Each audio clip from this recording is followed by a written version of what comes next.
మరి ఎక్కువైపోతుంది అంటే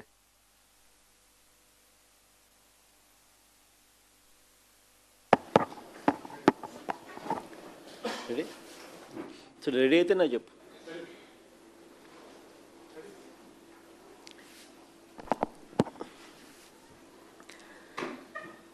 గుడ్ మార్నింగ్ అందరికీ కూడా. ఈరోజు నాణ్యానికి ఇటువైపున రెండు ప్రధానమైన అంశాలు టచ్ చేస్తాం. టచ్ చేయాల్సిన సబ్జెక్టులు ఇంకా చాలానే ఉన్నాయి కాబట్టి మళ్ళీ నెక్స్ట్ వీక్ కూడా మళ్ళీ ఈ ప్రెస్ కాన్ఫరెన్స్ మళ్ళీ కంటిన్యూషన్ కూడా మళ్ళీ చేస్తాం. ఎందుకంటే ఇదే ప్రెస్ మీట్లోనే అన్ని సబ్జెక్టులు తీసుకొచ్చేసినామనంటే కొంచెం ఓవర్ డోస్ అయిపోతుంది. సో ఈరోజు ప్రధానంగా టచ్ చేయబోయేది డిఎస్సిలో 2 డిఎస్సీలకు సంబంధించి. అంటే ఒకటి చంద్రబాబు నాయుడు గారి కొడుకు లోకేష్ ఎడ్యుకేషన్ మంత్రిగా ఉంటూ తాను రాజీనామా చేయాల్సిన అవసరాన్ని గట్టిగా ఎందుకు అని చెప్పి మరొక్కసారి చెబుతూ, రెండవది వీళ్ళు అప్పటి ఏపీపీఎస్సి మా ప్రభుత్వంలో అప్పటి ఏపీపీఎస్సికి సంబంధించి వీళ్ళు చేసిన తప్పుడు ప్రచారము, తప్పుడు ఆరోపణల మీద సాక్ష్యాలు ఆధారాలతో సహా ఏది వాస్తవము అన్నది ప్రజల ముందు ఉంచే కార్యక్రమం. ఈ 2 సబ్జెక్టుల మీద కూడా, ఎందుకనంటే ఈ 2 సబ్జెక్టులు కూడా అసెంబ్లీలో ఈ మధ్యకాలంలోనే నిన్ననో మొన్ననో సుదీర్ఘమైన అబద్ధాలతో కూడిన ప్రసంగాలు, అడ్డుకోవడాలు ఇవన్నీ కూడా జరిగిన నేపథ్యంలో ఈ రెండింటికి కూడా సమగ్రమైన సాక్ష్యాలు ఆధారాలతో ప్రజల ముందు ఉంచే కార్యక్రమం చేస్తాం. ఇక నెక్స్ట్ వీక్ వచ్చేసరికి బీసీల రిజర్వేషన్ల అంశము, రాష్ట్రంలో వ్యవసాయం, కరువు, సంక్షోభం, వీటికి సంబంధించిన విషయాలు, విచ్చలవిడిగా పోలీసులే గంజాయి అమ్మడం, పోలీసులే గంజాయితో దొరకడం, ఇటువంటి సబ్జెక్ట్స్ అన్నీ కూడా మళ్ళీ రేపు నెక్స్ట్ బుధవారం మళ్ళీ వీటికి సంబంధించిన ప్రెస్ మీట్లు మళ్ళీ వీటికి సంబంధించిన విషయాలు అడ్రస్ చేస్తాం. ఇంకా డిఎస్సికి సంబంధించి ఈరోజు మొదటిది సబ్జెక్టు లోకేష్ అనే వ్యక్తి ఎందుకు రాజీనామా చేయాలి, సిబిఐ ఎంక్వైరీ అన్నది ఎందుకు వేయాల్సిన అవసరం ఉంది, దీనికి సంబంధించి డిఎస్సి విషయంలో, ఇప్పటి డిఎస్సి విషయంలో, ఈ గవర్నమెంట్ కండక్ట్ చేసిన డిఎస్సి విషయంలో 2025 నోటిఫికేషన్తో ఇచ్చిన ఈ డిఎస్సి విషయంలో జరిగిన లీకేజ్, అక్రమాలపై మేము ఇప్పటి వరకు ఏ అంశాలైతే ప్రజల ముందు ఉంచామో అవన్నీ కూడా వాస్తవమేనని క్రమంగా ప్రభుత్వమే అంగీకరించే కార్యక్రమం కూడా చేస్తుంది. అసెంబ్లీలో లోకేష్ మాట్లాడిన ప్రసంగం చూసినా కానీ, ఇదే అసెంబ్లీలో చంద్రబాబు నాయుడు గారు మాట్లాడిన ప్రసంగం విన్నా కానీ, ప్రత్యక్షంగానూ పరోక్షంగానూ వాళ్ళు ఈ ఆరోపణలన్నీ కూడా ఒప్పుకున్న పరిస్థితులే కనిపిస్తాయి. తప్పు చేశారు అని క్లియర్ కట్గా కనిపిస్తూ ఉన్నప్పటికీ గింజుకుంటారే తప్ప ఒప్పుకొని సిబిఐ ఎంక్వైరీకి మాత్రం ఆర్డర్ ఇవ్వరు.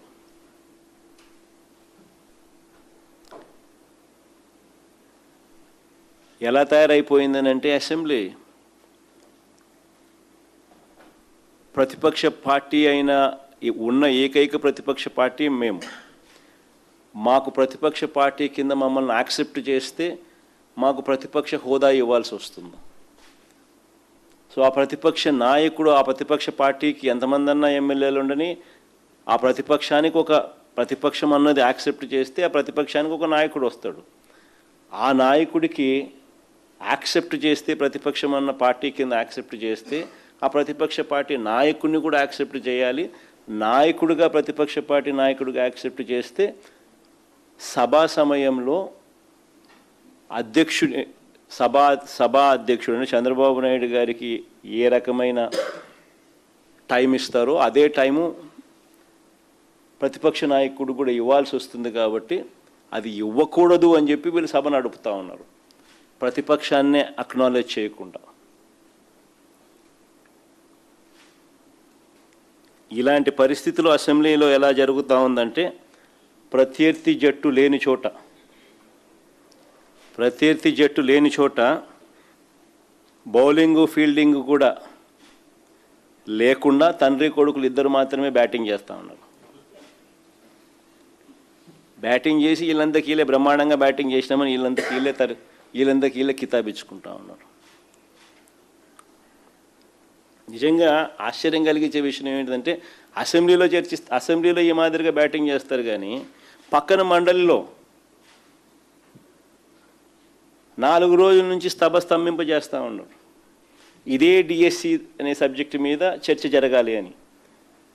లోకేష్ రాజీనామా చేయాల్సిన అవసరం ఏముంది అని చెప్పడానికి సాక్ష్యాలు ఆధారాలతో వాళ్ళు రెడీగా ఉంటూ, సిబిఐ ఎంక్వైరీ వేయాల్సిన అవసరం ఎందుకుంది అని చెప్పడానికి వాళ్ళు సిద్ధంగా ఉంటూ సాక్ష్యాలు ఆధారాలతో రెడీగా, పక్కన కౌన్సిల్లో మాత్రం డిస్కషన్ చేయరు, డిస్కషన్లోకి రానిరు.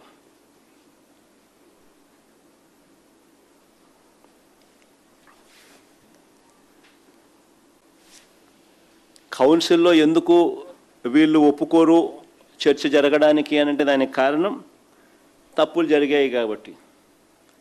అది ఎక్కడ సాక్ష్యాలు ఆధారాలతో సహా బయటపెట్టే పరిస్థితి కనిపిస్తుందేమో అని చెప్పి సిబిఐ విచారణ చేయాల్సిన అవసరం ప్రస్ఫుటంగా అందరికీ కూడా తెలుస్తుంది. కాబట్టి లోకేష్ రాజీనామా చేయాల్సిన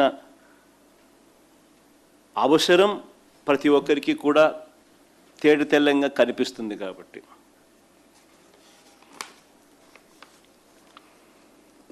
ఇక ఎలాగో వీళ్ళెట్టా చర్చ చేయరు, కౌన్సిల్లో అవకాశం కూడా రానికుండా చేస్తూ ఉన్న నేపథ్యంలో ఒకసారి నాణ్యానికి ఇటువైపున ఎందుకు లోకేష్ అనే వ్యక్తి రాజీనామా చేయాల్సిన అవసరం ఉంది? ఎడ్యుకేషన్ మంత్రిగా ఉన్నాడు కాబట్టి. ఎందుకు సిబిఐ ఎంక్వైరీ అవసరం ఉంది ఈ సబ్జెక్టు మీద అన్న వివరాలు లేక ఒకసారి వెళ్దాం. పాయింట్ నెంబర్ 1, క్లుప్తంగా పాయింట్ల ప్రకారమే పోదాం, క్లుప్తంగా చెప్తాను పాయింట్ల ప్రకారమే. పాయింట్ నెంబర్ 1, డిఎస్సి పరీక్షల ప్రశ్నల తయారీ. డిఎస్సి పరీక్షల ప్రశ్నల తయారీ ఒక అంశం, పరీక్ష నిర్వహణ అన్నది రెండో అంశం. ఈ రెండు కూడా ఒకే అధికారి చేతిలో పెట్టినట్టు లోకేష్ స్వయంగా యాక్సెప్ట్ చేస్తాడు. అసెంబ్లీలోనే యాక్సెప్ట్ చేయడమే కాకుండా తప్పేముంది అంటూ దబాయించినాడు. తప్పేముంది అని అంటూ ఏకంగా దబాయించినాడు. ఒకసారి ఆయన అన్న మాటలు కూడా ఒకసారి ప్లే చేద్దాం, ఒకసారి వినండి ఒకసారి అందరూ కూడా. ప్లే చేయమా ఒకసారి. ప్రభుత్వ ఉద్యోగం ఇచ్చిన ఘనత ప్రజాప్రభుత్వం అధ్యక్ష.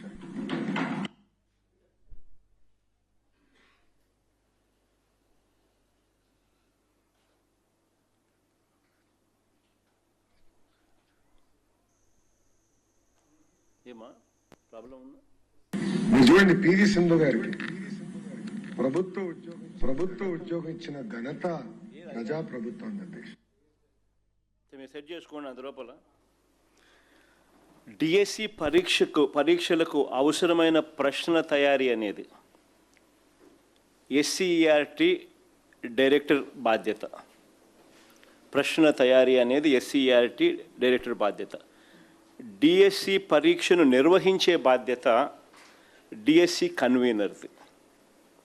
ఈ రెండు ఒకే వ్యక్తికి ద్వారా జరిపిస్తే పారదర్శకతకు పాతర వేసినట్టు అవుతుంది, లీకేజీకి స్వయంగా ద్వారాలు తెరిచినట్టు అవుతుంది. అంటే పరీక్షా ప్రశ్నల తయారీకి ఒకంతోనే చేయిస్తూ ఉన్నారు, పరీక్ష నిర్వహణ చేసే కార్యక్రమం కూడా సేమ్ వ్యక్తితోనే చేస్తూ ఉన్నారు. ఏపీడిఎస్సి నియామకాల చరిత్రలోని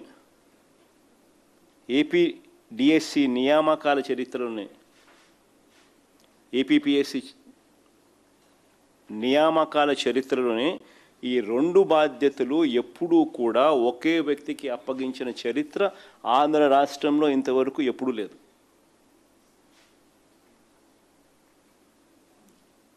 ఎందుకు ఆ రకంగా చేస్తారు అని అంటే దానికి కారణం, ప్రశ్నలు తయారీ చేసే వ్యవస్థకు పరీక్ష నిర్వహించే వ్యవస్థకు మధ్య ఉండాల్సిన చెక్స్ అండ్ బ్యాలెన్సెస్ తొలగిపోతాయి. కాబట్టి ఒకసారి ఆయన అన్న మాటలు ఒకసారి వీళ్ళు రెడీగా ఉన్నట్టున్నారు, ఒకసారి ప్లే చేసి ఒకసారి వినండి ఒకసారి.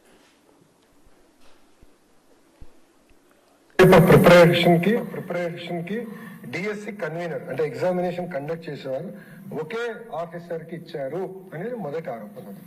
అధ్యక్ష, ఇది ఆంధ్ర రాష్ట్రంలో కాదు, ఇతర రాష్ట్రాల్లో కూడా ఒకరికే ఇచ్చారు అధ్యక్ష. కొన్ని రాష్ట్రాల్లో ఇద్దరికి ఇచ్చారు, కొన్ని రాష్ట్రాల్లో ఒకరికే ఇచ్చారు అధ్యక్ష. మనం 148 రోజుల్లో నిర్వహించాలి, చాలా టైట్ గా సిస్టమ్ నిర్వహించాలని ఒక వ్యక్తే మనం నియమించాం. అది ఎక్కడ చట్టంలో ఉల్లంఘన కాదు, ఎక్కడ చట్టంలో రాయలేదు, ఇద్దరు ఉండాలి అని ఎక్కడ చెప్పలేదు అధ్యక్ష. So there is no rule book for to that order. And court కూడా ఈ విషయంలో ఎక్కడ జోక్యం చేసుకోలేదు అధ్యక్ష. ఆయన ఎంతకు ఆయనే ఒప్పుకున్నాడు కూడా. అంటే మొట్టమొదటిసారిగా ఆంధ్ర చరిత్రలో ఎప్పుడూ జరగంది ఇక్కడ ఈ రాష్ట్రంలో ఈయన ఎడ్యుకేషన్ మంత్రిగా ఉంటూ దీన్ని జరిగించినాడు. దీనివల్ల పరీక్షల ప్రశ్నల తయారీ, పరీక్ష నిర్వహణ ఈ రెండు బాధ్యతలు ఒకే వ్యక్తి చేయడం వల్ల చెక్స్ అండ్ బ్యాలెన్సెస్ పూర్తిగా తొలగించడం జరిగింది. దీనివల్ల స్కామ్కు మొట్టమొదటగా బీజం పడడం జరిగింది. అందుకే సిబిఐ ఎంక్వైరీ అన్నది అడగడం జరుగుతూ ఉంది. ఒకే వ్యక్తి చేతిలో ఈ బాధ్యతలు ఎందుకు పెట్టారు?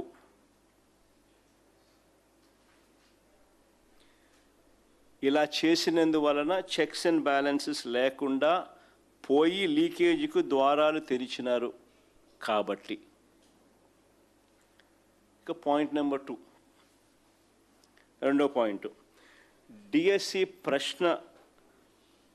ప్రశ్న పత్రాలు తయారు చేసే విభాగంలో ఉన్న అవుట్సోర్సింగ్ ఉద్యోగి నవీన్కు ఫస్ట్ ర్యాంక్ రావడం వాస్తవమేనని అసెంబ్లీ సాక్షిగా మరోసారి తండ్రి కొడుకులు ఇద్దరు ఒప్పుకున్నారు,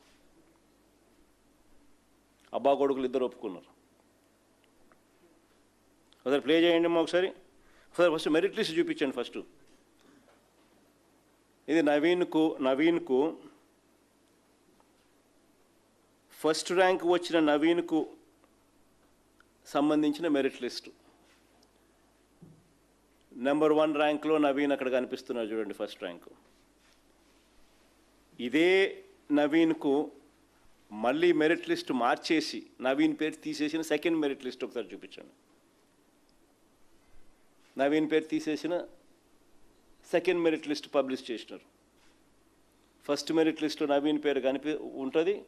వెంటనే నవీన్ తప్పించే కార్యక్రమం చేసి నవీన్ పేరు తీసేసి నవీన్ పేరు లేకుండా సెకండ్ మెరిట్ లిస్ట్ రిలీజ్ చేసినారు.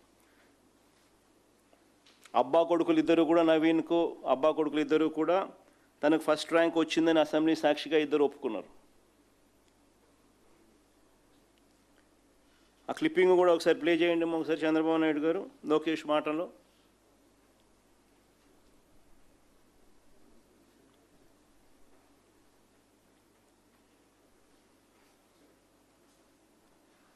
అతను క్వశ్చన్ పేపర్ ప్రిపరేషన్ లో ఉన్నాడు, అతను ఫస్ట్ ర్యాంక్ వచ్చింది అని వాళ్ళు ఆరోపణ చేశారు. అతనికి కాల్ లెటర్ వెళ్ళింది, అతని సర్టిఫికేట్ వెరిఫికేషన్ కి అతను రాలేదు. సర్టిఫికేట్ వెరిఫికేషన్ రాకపోతే ఆటోమేటిక్లీ డిస్క్వాలిఫైడ్. ఎవరికో ర్యాంక్ ఓటు వచ్చిందని, అతని ర్యాంక్ ఓటు వస్తే నేను కూడా కనుక్కున్నాను ఏంటి ఎట్లా వచ్చిందని. వచ్చింది, వెరిఫికేషన్ రాలేదు. వెరిఫికేషన్ రాకపోతే 1 వచ్చిన వాడికి ఎందుకు ఉద్యోగం ఇవ్వలేదంటారు. కొడుకులు ఇద్దరు కూడా ఒప్పుకున్నారు ఆయన ఫస్ట్ ర్యాంక్ వచ్చిందని. ఇద్దరు అబ్బా కొడుకులు ఇద్దరు అసెంబ్లీ సాక్షిగా ఇద్దరు ఒప్పుకున్నారు కూడా. మరి నేను అడుగుతాను, మరి ఫస్ట్ ర్యాంక్ వచ్చిన ఈ నవీన్కు ఉద్యోగం ఎందుకు ఇవ్వలేదు? ఫస్ట్ ర్యాంక్ వచ్చిన ఈ నవీన్కు ఉద్యోగం ఎందుకు ఇవ్వలేదు? ఫస్ట్ మెరిట్ లిస్ట్లో నవీన్ పేరు ఉంది, ఆ తర్వాత మళ్ళీ దీన్ని మార్చి నవీన్ పేరు తీసేసి సెకండ్ మెరిట్ లిస్ట్లో నవీన్ పేరు లేకుండా సెకండ్ మెరిట్ లిస్ట్ ఎందుకు రిలీజ్ చేసినారు?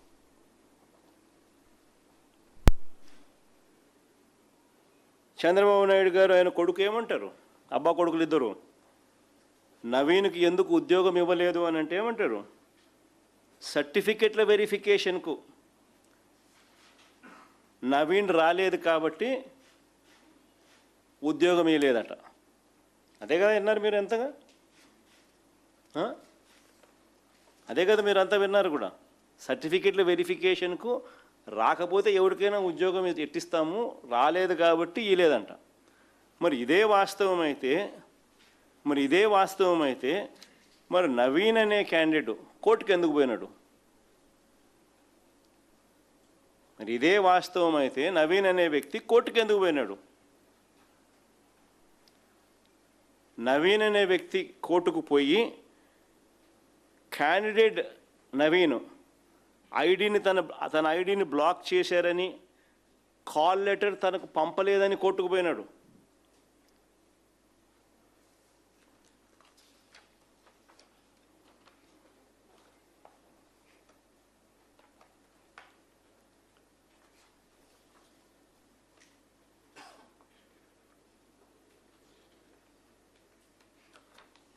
నెక్స్ట్ పేజ్ అమ్మా.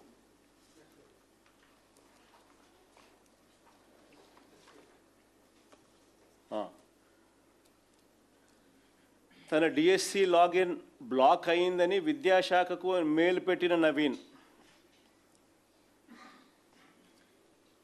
I'm Naveen mega DSC so and so, login is not login from 26/8/2025 to till now 3/9/2025, so I could not receive the call letter.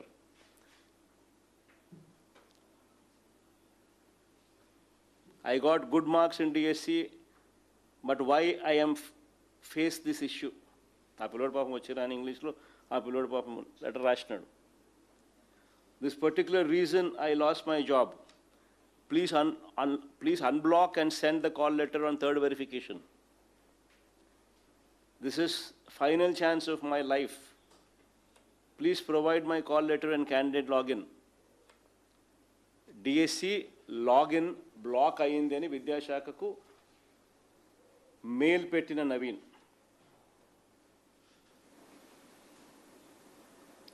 ఇదే కోర్టుకు అఫిడవిట్ ఫైల్ చేసినాడు.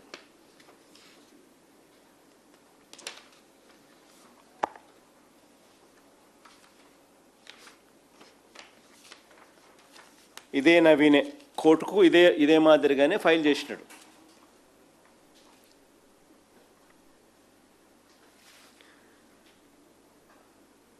ఇంతకుముందు ఫస్ట్ దాంట్లో చూస్తే file చేసిన అఫిడవిట్ కాపీ, కోర్టుకు ఫైల్ చేసిన అఫిడవిట్ కాపీ.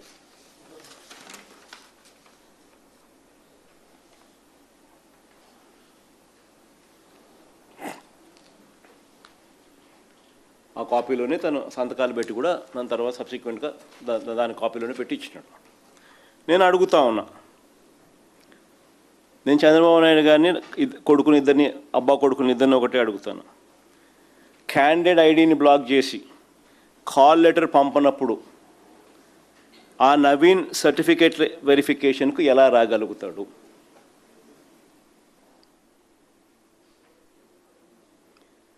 ఇదే విషయాలను ఆధారాలతో అతను కోర్టులో అఫిడవిట్ వేశాడు కదా. వీటికి అసెంబ్లీలో అబ్బా కొడుకులు ఎందుకు సమాధానం చెప్పలేదని అడుగుతాను. వెరిఫికేషన్కి రాలేదు, వెరిఫికేషన్కి రాకపోతే ఎలా ఇస్తామని అంటాడే తప్ప వీళ్ళు ఐడిని బ్లాక్ చేశారని కానీ, వీళ్ళు కాల్ లెటర్ పంపలేదని కానీ, అందుకనే నవీన్ అనే వ్యక్తి వెరిఫికేషన్కు రాలేకపోయాడని కానీ, అందుకనే నవీన్ అనే వ్యక్తి తనకు అన్యాయం జరిగింది న్యాయం చేయమని చెప్పి కోర్టులో అఫిడవిట్ వేసాడని కానీ, కోర్టులో ఫైల్ చేసాడని కానీ ఎందుకు అబ్బా కొడుకులు అసెంబ్లీలో చెప్పలా?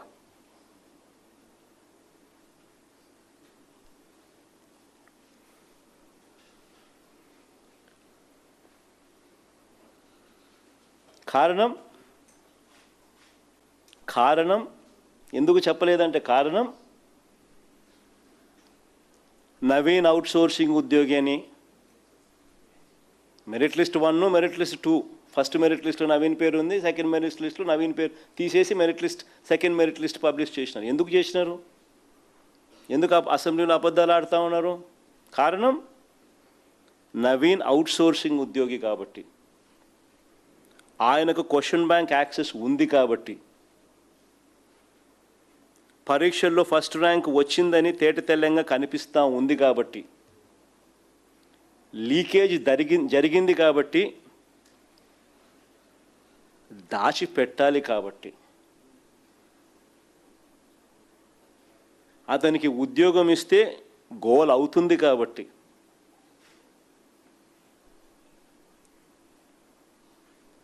ముందస్తుగానే తెలివిగా మెరిట్ లిస్ట్ మార్చినారు, మెరిట్ లిస్ట్లో ఆయన పేరు తొలగించినారు.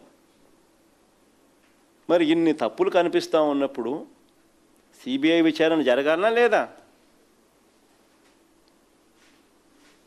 హౌస్ సోర్సింగ్ ఉద్యోగికి ఫస్ట్ ర్యాంకు, వచ్చిన ఆ అవుట్ సోర్సింగ్ ఉద్యోగికి ఉద్యోగం ఇవ్వలేదు.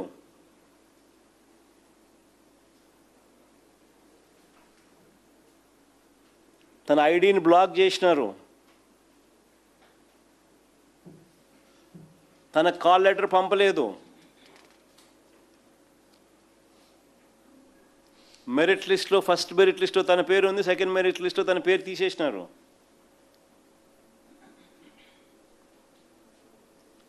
ఆ మనిషి నాకు ఉద్యోగం ఎందుకు ఇవ్వడం లేదని కోర్టుకి వేసినాడు. నా ఐడిని బ్లాక్ చేసినారు, నాకు కాల్ లెటర్ పంపలేదు, దయచేసి నాకు ఉద్యోగం ఇవ్వండి అని కోర్టుకు వేసినాడు. మరి నవీన్తో ఒక్కచోటే ఆగిపోయిందా ఈ లీకులు? నవీన్ దగ్గర నుంచి ఇంకా ఎంతమంది దగ్గరికి పోయిందా అనేది తెలియాలనా లేదా?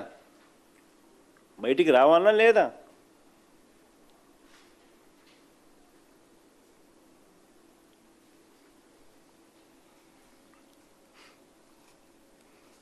మరి సిబిఐ దర్యాప్తు జరిగితేనే కదా ఇవన్నీ తెలిసేది.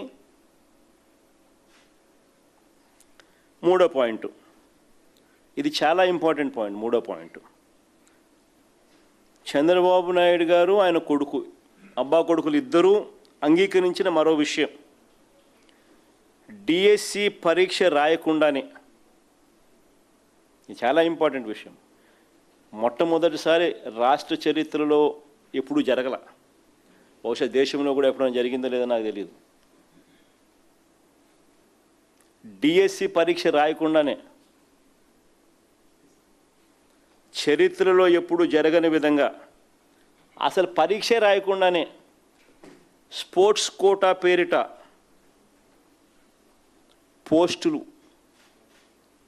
పోస్టులు వాళ్ళకు కావాల్సిన వాళ్ళకి ఇచ్చుకోవడం.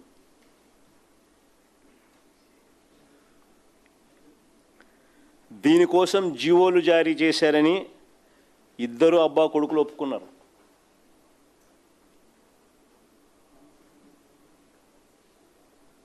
దీన్ని సమర్థించుకోవడానికి వీళ్ళు చెప్పిన కబుర్లు ఏమిటో తెలుసా అసెంబ్లీలో? దీన్ని సమర్థించుకోవడానికి వీళ్ళు చెప్పిన కబుర్లు అసెంబ్లీలో ఏమిటి అని అంటే, స్పోర్ట్స్ పర్సన్స్కు టెస్ట్ పెట్టాల్సిన అవసరం లేదంట.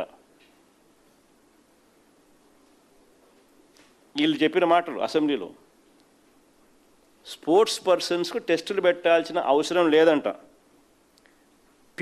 పివి సింధు లాంటి వారికి నేరుగా ఉద్యోగాలు ఇచ్చాం కాబట్టి, పివి సింధు లాంటి వారికి నేరుగా ఉద్యోగాలు ఇచ్చాం కాబట్టి పిల్లలకు చదువులు చెప్పే ఈ టీచర్ ఉద్యోగాలు కూడా అవి కూడా 372 ఉద్యోగాలు.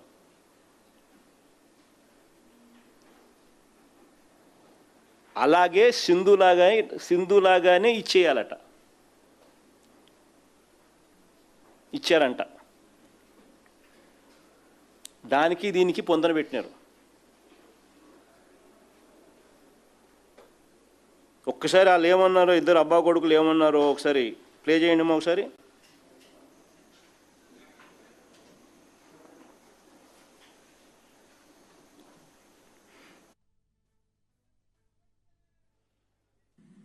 ప్రభుత్వ ఉద్యోగం ఇచ్చిన ఘనత ప్రజాప్రభుత్వం అధ్యక్ష. అధ్యక్ష ఇంకా కొన్ని సంవత్సరాల ఆమె ఐఏఎస్ అధికారి కాబోతుంది అధ్యక్ష. కన్ఫర్డ్ ఐఏఎస్ కి షీల్ బికమ్ ఎలిజిబుల్. అంటే స్పోర్ట్స్ పర్సన్ కి మీరు చూడండి, పివి సింధు గారికి ప్రభుత్వ ఉద్యోగం ఇచ్చిన ఘనత ప్రజాప్రభుత్వం అధ్యక్ష. అధ్యక్ష ఇంకా కొన్ని సంవత్సరాల మీరు చూడండి, పివి సింధు గారికి ప్రభుత్వ ఉద్యోగం ఇచ్చిన ఘనత ప్రజాప్రభుత్వం అధ్యక్ష. అధ్యక్ష ఇంకా కొన్ని సంవత్సరాల ఆమె ఐఏఎస్ అధికారి కాబోతుంది అధ్యక్ష. కన్ఫర్డ్ ఐఏఎస్ కి షీల్ బికమ్ ఎలిజిబుల్. అంటే స్పోర్ట్స్ పర్సన్ కి టెస్ట్ పెట్టాలని లేదు అధ్యక్ష. The idea is to promote sports. Quota ద్వారా వాళ్ళకి ఇవ్వాలని చాలా స్పష్టంగా ఉంది అధ్యక్ష. వాళ్ళందరికీ ఏదైతే రూల్ పాటించామో అదే రూల్ ఇక్కడ కూడా పాటించి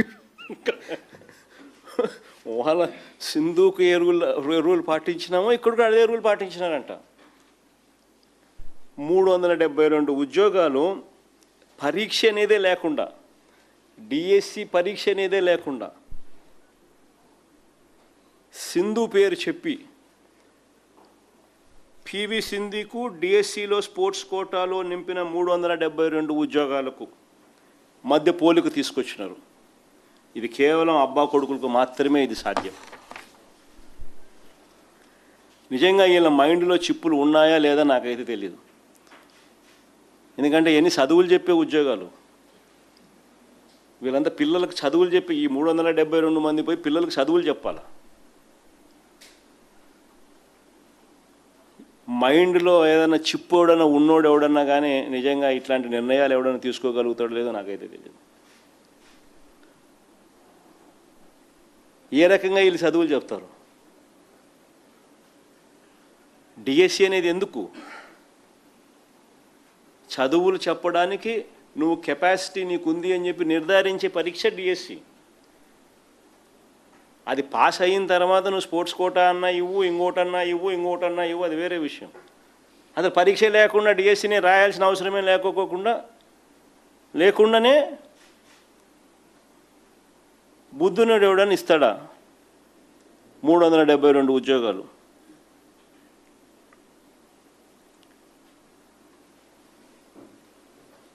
నేను అడుగుతా ఉన్నా, అసలు పివి సింధుకు ఈ 372 మంది ఉద్యోగాలకు స్పోర్ట్స్ కోటాలు ఇచ్చిన దానికి ఎలా పోలిక తేగలుగుతారని అడుగుతా ఉన్నా. పివి సింధు అనేది ఒక ఎక్సెప్షనల్ కేసు. పివి సింధు అనేది ఒక ఎక్సెప్షనల్ కేసు. 2016 రియో ఒలింపిక్స్లో సిల్వర్ మెడల్ సాధించింది. 2020లో టోక్యో ఒలింపిక్స్లో బ్రాంజ్ మెడల్ సంపాదించారు. బ్యాడ్మింటన్ వరల్డ్ ఫెడరేషన్ ఛాంపియన్షిప్ సంపాదించింది. కామన్వెల్త్ గేమ్స్, ఏషియన్ గేమ్స్, ఇలా చాలా ఇంటర్నేషనల్ టోర్నీస్లో ఆమె విజయాలు సాధించింది, మెడల్స్ తీసుకొచ్చింది. ఇలాంటి సింధు లాంటి వాళ్లకు ఒక ప్రత్యేక పాలసీ ఉంది, వేరే policy.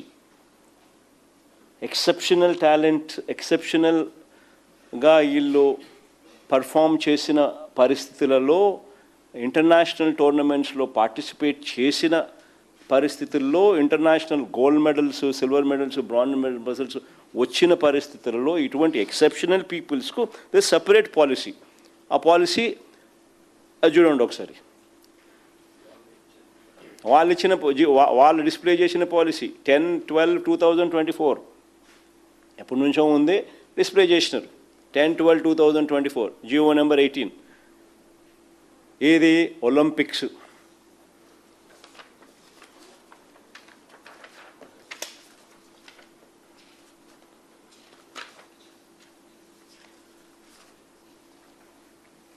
Olympics, para Olympics, Asian games, Asian para games,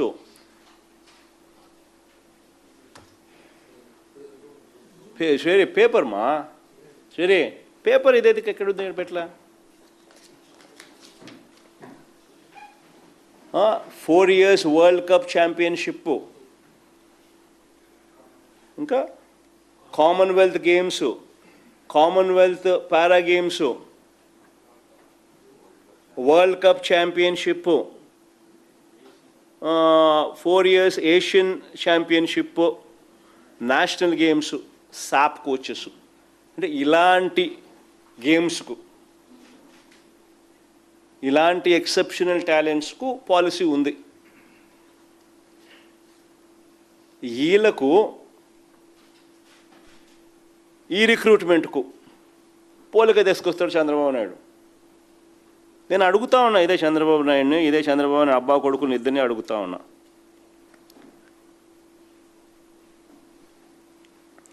sports కోటాలో నియమించిన దాదాపు 372 మందిలో పివి సింధుల ఎంతమందికి ఒలింపిక్స్, వరల్డ్, ఏషియను, కామన్వెల్త్ స్థాయి gold medals, silver medals, bronze మెడల్లు ఇలాంటి అచీవ్మెంట్స్ వచ్చినాయని అడుగుతా ఉన్నా.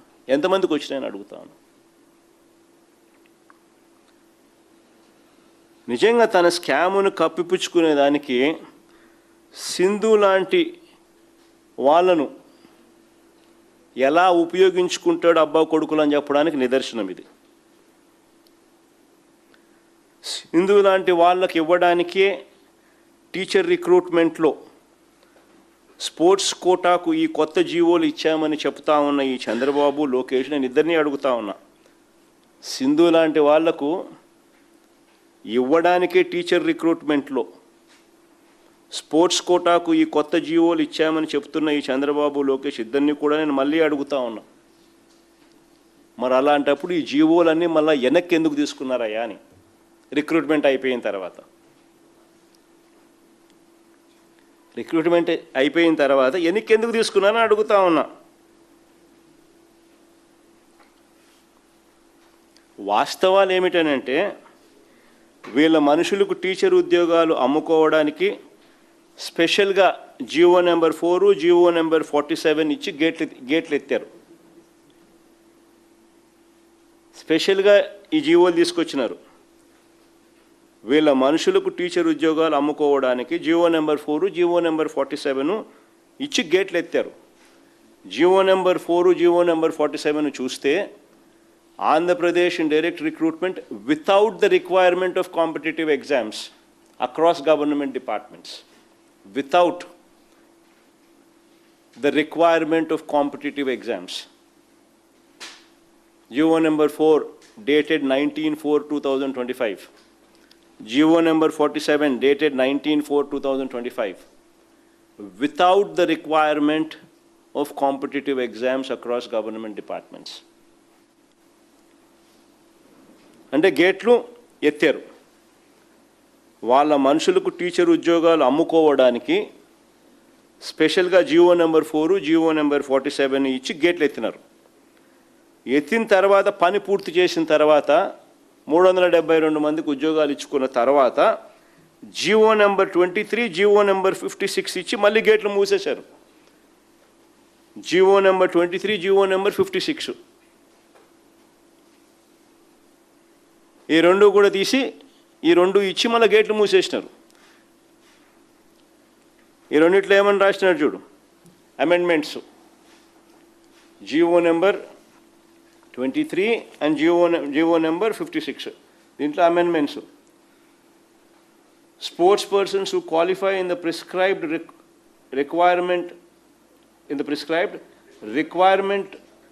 recruitment examinations conducted by the recruiting agencies who qualify అని మళ్ళీ తీసుకొచ్చినారు. ఇంతకుముందు ఎగ్జామ్స్తో సంబంధం లేదన్నారు, ఇప్పుడు మళ్ళీ క్వాలిఫై అయితేనే అని మళ్ళీ తీసుకొచ్చి మార్పులు చేసినారు. Amendment without the requirement of competitive ఎగ్జామినేషన్స్ను నెసెసరీ అమెండ్మెంట్ తీసుకొని వచ్చి దాంట్లో ఏమని రాసినారు, prescribed recruitment qualify in the prescribed recruitment examination conducted by the recruiting agencies అని రాసినారు. అమెండ్మెంట్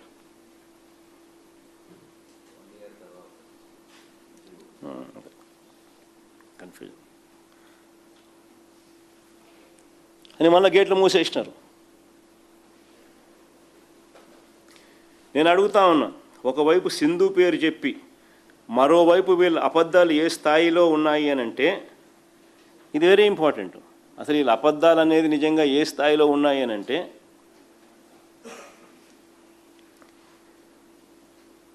ఆర్చరీలో నేషనల్ ఛాంపియన్షిప్ సాధించిన ఎస్టీ క్యాండిడేట్, ఆర్చరీలో నేషనల్ ఛాంపియన్షిప్ సాధించిన ఎస్టీ క్యాండిడేట్ దుర్గయ్య, ఈయన కాల్ లెటర్ ఇచ్చినారు, పంపిన తర్వాత కూడా ఈయన పోస్ట్ ఇవ్వాల.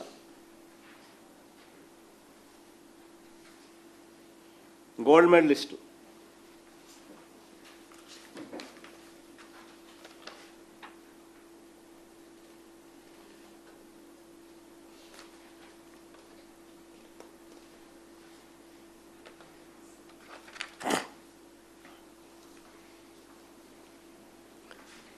దుర్గయ్య ఆర్చరీలో గోల్డ్ మెడలిస్ట్, నేషనల్ ఛాంపియన్షిప్ సాధించిన ఎస్టీ క్యాండిడేట్ దుర్గయ్య కూడా కాల్ లెటర్ వచ్చింది. కాల్ లెటర్ కూడా చూపించమని కొంచెం, కాల్ లెటర్ కూడా gold medalist. 32nd national games 2000 ఎన్నికి 32nd నేషనల్ గేమ్స్ 2002 Hyderabad and Visakhapatnam 13 to 22 December 2002. Durgaiah gold medalist archery. ఆయనకు వచ్చిన కాల్ లెటర్ చూపించమా. ఆయనకు ఇచ్చిన కాల్ లెటర్ 1:1 నిష్పత్తిలో కాల్ లెటర్ పిలిచినారు. ఉద్యోగం రాలా. ST candidate Durgaiah.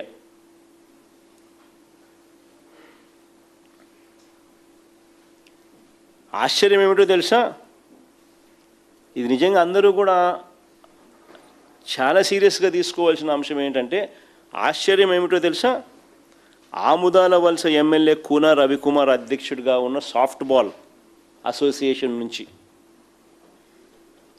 ఇలా MLA, Telugu Desam party MLA soft ball అధ్యక్షుడిగా ఉన్నాడు, సాఫ్ట్ బాల్ అసోసియేషన్ అధ్యక్షుడిగా ఉన్నాడు. అలాగే తన తోడల్లుడు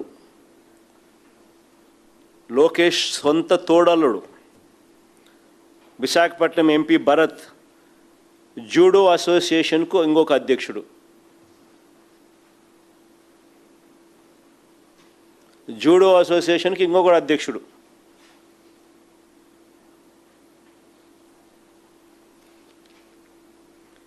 వీళ్ళు ఇచ్చే పార్టిసిపేషన్ సర్టిఫికెట్స్ ఆధారంగా, వీళ్ళు ఇచ్చే పార్టిసిపేషన్ సర్టిఫికెట్స్ ఆధారంగా, ఫర్గెట్ అబౌట్ మెడల్స్, మెడల్స్ గురించి మాట్లాడడంలా, కేవలం పార్టిసిపేషన్ సర్టిఫికెట్స్ ఆధారంగా, అది కూడా వీళ్ళు ఇస్తారు, వీళ్ళే ధృవీకరిస్తారు, వీళ్ళే ఇష్యూ చేస్తారు. ఆ సర్టిఫికెట్ల ఆధారంగా చరిత్రలో ఎప్పుడూ జరగని విధంగా పరీక్షే రాయకుండా, చరిత్రలో ఎప్పుడు జరగని విధంగా పరీక్షే రాయకుండానే, ఇంతకుముందు స్పోర్ట్స్ కోటాస్ ఉండేటివి, కానీ ఖచ్చితంగా డిఎస్సి పాస్ కావాలి. డిఎస్సి క్వాలిఫై అయిన తర్వాతనే స్పోర్ట్స్ కోటా కానీ ఇంకోటి కానీ గతంలో అంతా. ఫస్ట్ టైం చరిత్రలో ఎప్పుడూ జరగని విధంగా లోకేష్ అనే వ్యక్తి ఎడ్యుకేషన్ మినిస్టర్గా ఉంటూ పరీక్షే రాయకుండానే ఏకంగా స్పోర్ట్స్ కోటాలో ఈ రకంగా 372 పోస్టులు ఫిల్ చేశారు.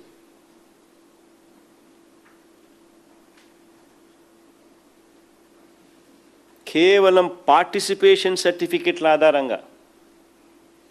మళ్ళా చెప్తాను, ఫర్గెట్ అబౌట్ మెడల్స్.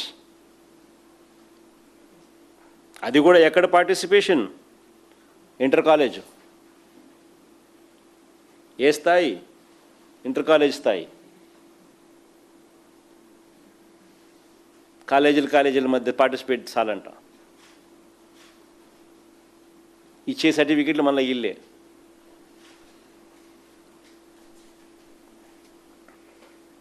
గతంలో ఏ స్పోర్ట్స్ కోటా అయినా ఖచ్చితంగా డిఎస్సి పరీక్ష పాస్ అయితేనే దాని తర్వాతే ఏదైనా కానీ ఉద్యోగం అంటే.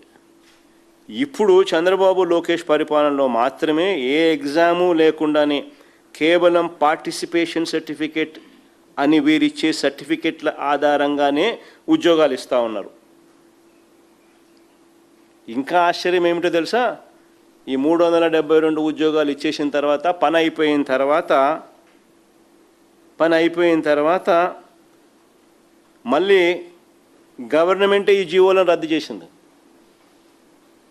పని అయిపోయిన తర్వాత 372 మందిని రిక్రూట్ చేసిన తర్వాత ఇదే గవర్నమెంటే మళ్ళీ ఈ జీవోలను రద్దు చేసింది.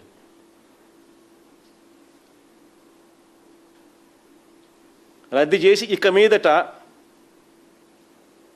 క్వాలిఫై అయితేనే అని చెప్పి మళ్ళీ పాత పద్ధతిలోకి వచ్చినారు.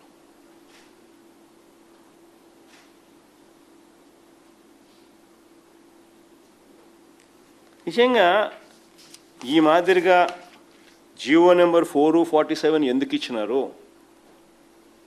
పని అయిపోయిన తర్వాత మళ్ళీ జీవో నెంబర్ 23 and 56 ఎందుకు ఇచ్చినారు? దీని మీద సిబిఐ ఎంక్వైరీ జరగాల్సిన అవసరం ఉందా లేదా? ఏకంగా జీవోలు ఇచ్చే స్థాయిలోకి స్కామ్ పోయింది అని అంటే ఏకంగా పైనుంచి కింది దాకా అందరు ఉన్నట్టా లేరా? జీవోలు ఇచ్చే స్థాయిలోకి స్కామ్ పోయింది అని అంటే నిజంగా పైన ఎడ్యుకేషన్ మినిస్టర్ నుంచి కింద దాకా అందరు ఉన్నట్టా లేదా? మంత్రి సంతకం లేని జీవో ఇవ్వగలుగుతారా? మంత్రి ఆమోదం లేకుండానే ఇవ్వడము రద్దు చేయడాను పని అయిపోయి చేసినాక.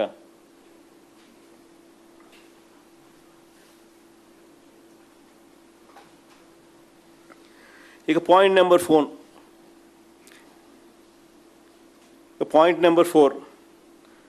స్పోర్ట్స్ కోటా పేరిట టీచర్ పోస్టుల అమ్మకాలు బేరసారాలు చేసినట్టుగా ఆడియో వీడియో కాల్స్ బయటకు వచ్చినట్టుగా అసెంబ్లీలో ఇద్దరు అబ్బా కొడుకులు ఒప్పుకున్నారు. ఇద్దరు అసెంబ్లీలో ఒప్పుకున్నారు. స్పోర్ట్స్ కోటా పేరిట టీచర్ పోస్టుల అమ్మకాలు బేరసారాలు చేసినట్టుగా ఆడియో వీడియో కాల్స్ బయటకు వచ్చినట్టుగా అసెంబ్లీలో ఇద్దరు ఒప్పుకున్నారు. అదొకసారి ప్లే చేయండి. అసలు అది సోషల్ మీడియాలో వైరల్ అయిన ఆ టేప్స్.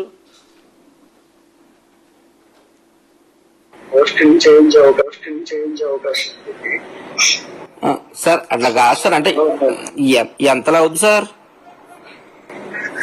అది ఒకసారి వస్తే మాట్లాడదామండి. అంటే కలిసి మాట్లాడమంటారండి? రేపు బయలుదేరామండి. ఎన్నింటికి రమ్మంటారు సార్? మీ ఇష్టం, మీరు ఏ టైంకి అయినా రండి. సరే సార్. ఇప్పుడు మా చెల్లి కూడా కావాలంటే నేను ఒక్కడే, మా బావ నేను వస్తే సరిపోతుంది. మీ ఇద్దరైనా రండి, మీ ఒక్కరైనా రండి. ఆవిడతో ఏం పర్లేదు, మీరే మాట్లాడి ఫైనల్ చేసుకుంటారు. అవును సార్. అదే సరే సార్. అయితే రేపు 10 గంటలకల్లా వచ్చేస్తాను సార్. వచ్చి మీకు కాల్ చేస్తాను సార్ ఈ నెంబర్కి. మాక్సిమం ఒకరు వస్తే బెటర్, ఇద్దరు వస్తే కూడా ఒకరితోనే కదా మాట్లాడేది. ఇంకా మీరు నెక్స్ట్ వాళ్ళు చెప్తారు కదా సార్. ఏం లేదు, కొంచెం ఇది సీక్రెట్ గా చేసుకున్నారు కదా. ఓకే, తప్పకుండా సార్. నాకు అర్థమైంది సార్. అంటే ఏమన్నా సార్ ఎంతనంటే నేను ఒకసారి మరి ఫిగర్ చెప్తే నేను ఒకసారి రెడీ చేసుకుంటాం సార్. మేము కూడా అందుకని అడుగుతున్నాం సార్. సార్ ఇది డిఎస్సి లో పోస్టింగ్, మీకు ఐడియా ఉంది? అవును సార్. మీరు వచ్చేసి మార్కెట్ ఇప్పుడు 15 లక్షలు అట్లా నడుస్తుంది. బాబాయ్ అంతంటే పెట్టలేమండి.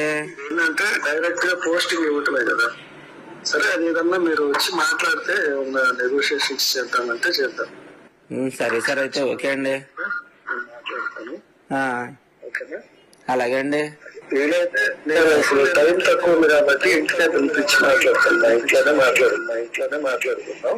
ఓకే సార్, అలాగే సార్. కొంచెం పర్సనల్ గా వస్తే మాట్లాడి చేద్దాం. తప్పకుండా సార్. ఓకే అండి, థ్యాంక్ యూ సార్. కొంచెం పర్సనల్ గా రండి, ఎవరితో ఇది డిస్కస్ చేసుకోవాలి. లేదు అని చెప్పిందండి, మా చెల్లి చెప్పిందండి. పోస్ట్ ఇంపార్టెంట్ కదా సార్, మా ప్రజెంట్ వస్తామండి, చూసుకుంటాం సార్. సరే అండి. మరి క్లియర్ కట్గా వీడియోలో బేరసారాలు చేస్తున్న వ్యక్తి ఫోన్ నెంబర్ అంత స్పష్టంగా కనపడుతుంది. ఆ బేరసారాలు చేస్తూ ఉన్న వ్యక్తి ఫోన్ నెంబర్ అంత స్పష్టంగా క్లియర్ కట్గా వీడియోలో కనిపిస్తూ ఉంది. మరి నేను అడుగుతా ఉన్నా, ఎఫ్ఐఆర్ కాపీలో ఆ పేరు చూపకుండా పోలీసులకు ఆ నెంబర్ ద్వారా ఆ మనిషి ఎవరు అని చెప్పి కనుక్కోవడం ఎంతసేపు పని? కానీ పోలీసులు ఎఫ్ఐఆర్ రిపోర్ట్లో ఏమని రాసినారు? పేరు చోట ఎఫ్ఐఆర్ కాపీలో పేరు చూపకుండా కేవలం సస్పెక్టెడ్ రాస్తారు. అక్కడ నేమ్ దగ్గర ఎఫ్ఐఆర్ కాపీలో నేమ్ దగ్గర కేవలం సస్పెక్ట్ అని.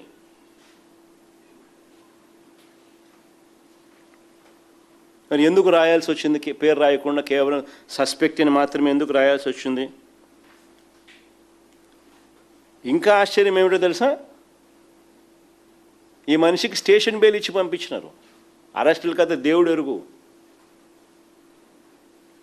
శిక్షల కథ దేవుడు ఎరుగు. స్టేషన్ బెయిల్ ఇచ్చి పంపించేసినారు. మళ్ళా పైగా కింద చూడండి, 8th పాయింట్, ఎఫ్ఐఆర్ నమోదు చేయడానికి ముందు సీనియర్ అధికారులతో ఎందుకు మాట్లాడాల్సి వచ్చింది? Reasons for delay, consulted with higher officials. Reasons for delay in reporting by the complainant. అక్కడ ఏమని రాస్తారు?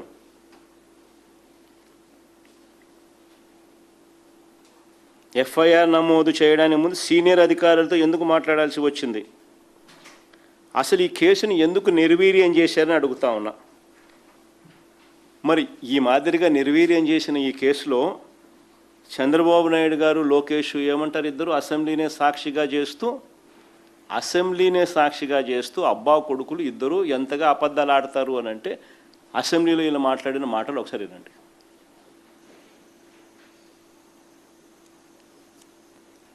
ఎంతో సీరియస్ యాక్షన్ తీసుకున్నట్టుగా, ఎంతో సీరియస్గా వాళ్ళని అరెస్ట్ చేసినట్టుగా, వాళ్ళని జడ్జి ముందర ప్రవేశపెట్టినట్టుగా,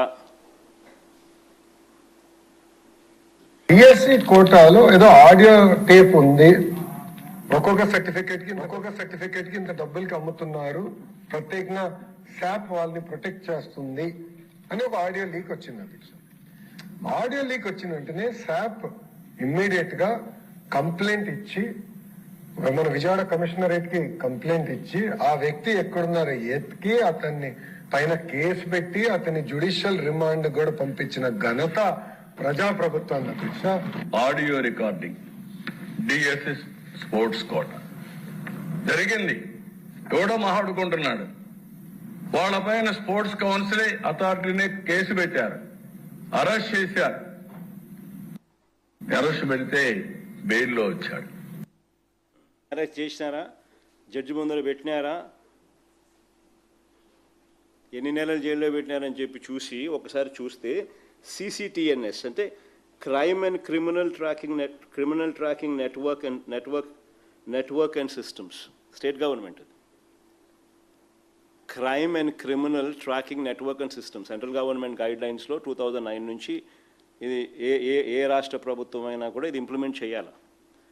అంటే ప్రతి ఎఫ్ఐఆర్ దానికి సంబంధించిన మనిషికి ట్రాక్ చేసి crime and criminal tracking network and system CCTNS వీళ్ళు స్వయంగా దాంట్లో రాసినది ఏమని?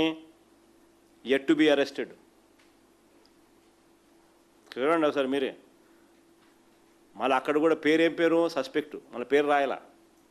పేరు రాస్తే మళ్ళీ ఎక్కడ ఏమేమి కదులుతాయో అని చెప్పి పేరు రాయాల, suspect. Address so and so yet to be arrested status. Date చూపించుమా.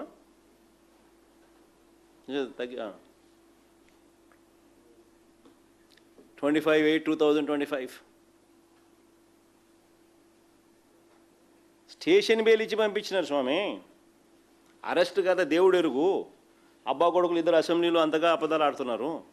ఏదో అరెస్ట్ చేసినట్టుగా జైల్లో పెట్టినట్టుగా, మెజిస్ట్రేట్ ముందు జడ్జి ముందర పెట్టినట్టుగా, జడ్జి శిక్ష చేసినట్టుగా, వీళ్ళు జైల్లో పెట్టినట్టుగా, వీళ్ళు ఏదో చాలా సీరియస్గా తీసుకున్నట్టుగా, ఘనత చంద్రబాబు నాయుడు గారు టీడీపీ వెన్నుపోటు పార్టీ ఘనత అన్నట్టుగా వీళ్ళు బిల్డప్ ఇస్తున్నారు. స్టేషన్ బెయిల్ ఇచ్చి పంపించిన అరెస్ట్ చేయలా. ఇంత దారుణంగా అబద్ధాలు ఆడుతున్నారు, ఇంత దారుణంగా కేసు నిర్వీర్యం చేస్తున్నారు, ఇంత దారుణంగా కాపాడుతూ ఉన్నారు.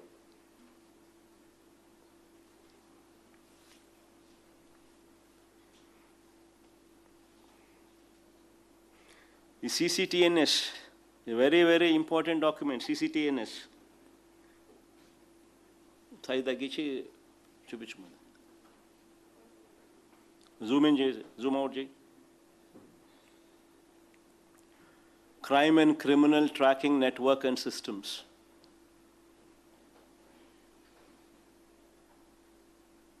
క్లియర్ కట్గా వీళ్ళే అప్డేట్ చేసి పెట్టిన డాక్యుమెంటు.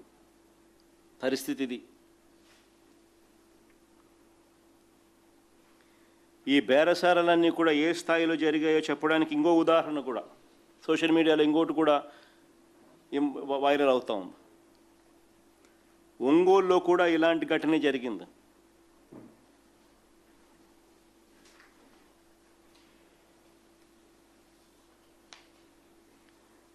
డిఎస్సిలో జాబ్ ఇప్పిస్తానని తనను మోసం చేశారని కంప్లైంట్.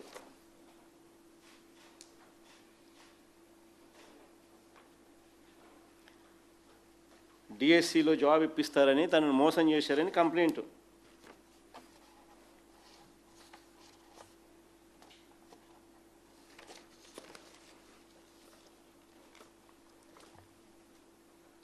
ఒక డిఎస్సి అభ్యర్థికి స్పోర్ట్స్ కోటాలో పోస్ట్ ఇప్పిస్తామని 14.5 లక్షలు తీసుకున్నారు. డిఎస్సిలో పోస్ట్ కోసం రాధిక 14 లక్షల పైగా ఇచ్చినట్టు బ్యాంక్ స్టేట్మెంట్. ఎవరికి ఇచ్చినారో ఎవరికి ఇచ్చిందో కూడా క్లియర్ కట్గా ఆధారాలు. 14 లక్షలు.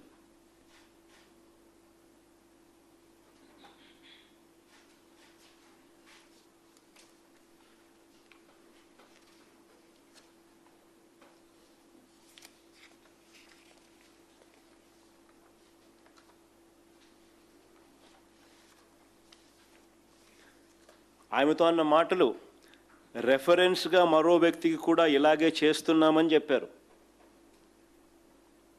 రెఫరెన్స్గా చూపిన వ్యక్తికి పోస్ట్ వచ్చింది, కానీ ఈ అమ్మాయికి పోస్ట్ రాలేదు.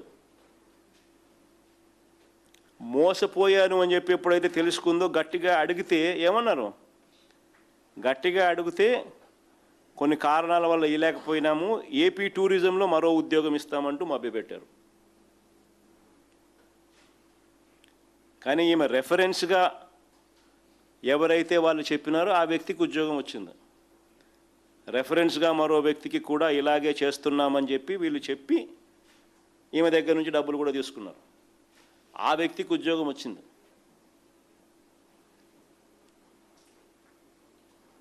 కానీ ఈ అమ్మాయికి పోస్ట్ రాలేదు. గట్టిగా అడిగితే ఏపీ టూరిజంలో మరో ఉద్యోగం ఇస్తామంటూ మభ్యపెట్టారు. తనకు అన్యాయం జరిగిందని ఆ అమ్మాయి పోలీసులకు ఫిర్యాదు చేసింది. ఆ అమ్మాయి పోలీసులకు ఫిర్యాదు చేస్తే పోలీసులు ఎఫ్ఐఆర్లో డిఎస్సి పోస్ట్ కోసం బేరసారాలు చేశారని రాయకుండా టూరిజం పోస్ట్ కోసం బేరసారాలు జరిగినాయని రాస్తారు ఎఫ్ఐఆర్ కాపీలో.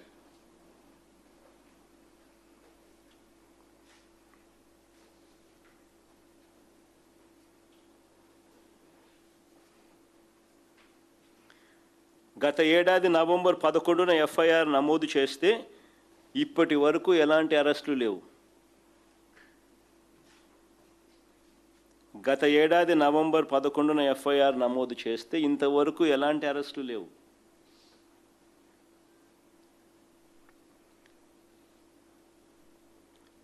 తన కంప్లైంట్పై ఎలాంటి యాక్షన్ తీసుకోలేదని ఎస్పీకి కూడా ఫిర్యాదు చేసినా పట్టించుకునే నాతులు లేడు.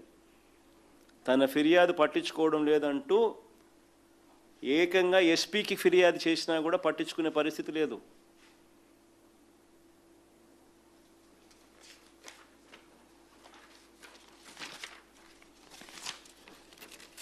14 లక్షలు ఇచ్చి బ్యాంక్ డీటెయిల్స్ బ్యాంక్ ట్రాన్స్ఫర్ చేసి స్కామ్లో ఆధారాలతో సహా దొరుకుతూ ఉన్నా ఎస్పీకి సైతం కంప్లైంట్ ఇచ్చిన పట్టించుకునే పరిస్థితి లేదు. అంటే డిఎస్సి విషయంలో ఏ కంప్లైంట్ వచ్చినా ఎక్కడివి అక్కడే విచారణ లేకుండానే వదిలేయడం, క్లియర్ కట్గా తండ్రి కొడుకులు ఇద్దరు ఆదేశాలతోనే పోలీసులు ఇంత బరి తెగిస్తూ ఉన్నారనే దానికి నిదర్శనం.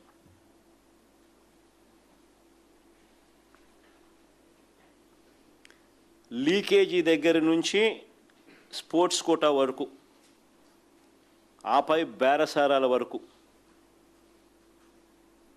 లీకేజీ దగ్గర నుంచి స్పోర్ట్స్ కోటా వరకు ప్రత్యేక జీవోలు ఇవ్వడం మొదలు ఆపై బేరసారాల వరకు అన్నీ కూడా సమగ్రంగా పరిశీలించాల్సిన అంశాలు, అవునా కాదా?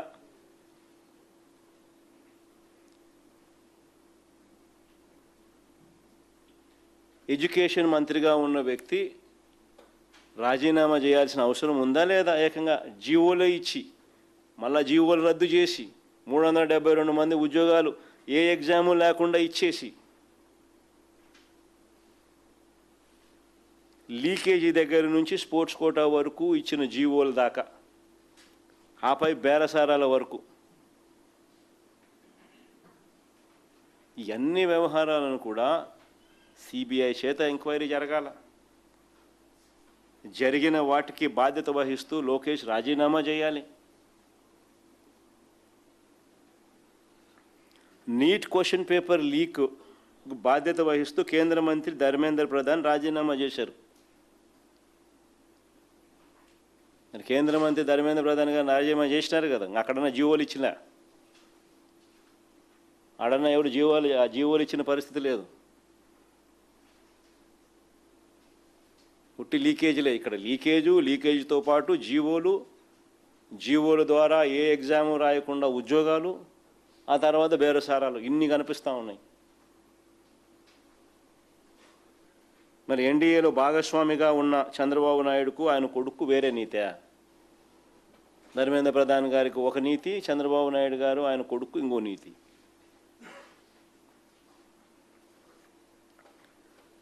ఇది ఫస్ట్ టాపిక్. రెండో టాపిక్, చంద్రబాబు నాయుడు గారు కొడుకును కాపాడుకునేందుకు ఆయన చేస్తూ ఉన్న వ్యవహారాలలో ఏ రకంగా బురద జల్లుతూ ఉన్నాడు అనేది రెండో టాపిక్. ఇప్పుడు కొడుకును కాపాడుకునేందుకు చంద్రబాబు నాయుడు గారు మరింత దిగజారిపోయి 2018 అంటే ఆయన ప్రభుత్వం చివరిలో 2018లో ఏపీపీఎస్సీ గ్రూప్ 1 భర్తీపై తప్పుడు ఆరోపణలు చేయడం మొదలెట్టాడు. ఆశ్చర్యం ఏమిటో తెలుసా? చంద్రబాబు నాయుడు చేస్తూ ఉన్న ఈ సోకాల్డ్ ఆరోపణల మీద ఇది 2018లో చంద్రబాబు నాయుడు గారి ప్రభుత్వంలోనే ప్రిలిమ్స్ కూడా అయిపోయినాయి.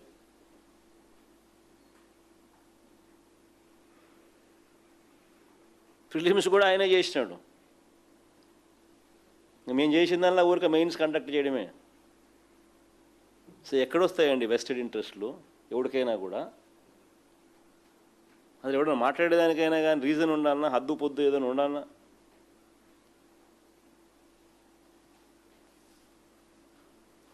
మరింత దిగజారిపోయి 2018లో ఏపీపీఎస్సీ గ్రూప్ 1 భర్తీపై తప్పుడు ఆరోపణలు చేయడం మొదలుపెట్టాడు. 163 మంది ఉన్నత ఉద్యోగుల జీవితాలను అతలాకుతలం చేయాలని చంద్రబాబు నాయుడు గారు టార్గెట్గా తీసుకుని వ్యవహరిస్తూ ఉన్నాడు.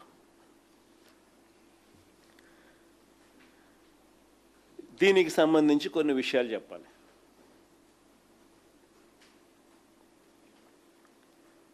ఇది వెరీ ఇంపార్టెంట్.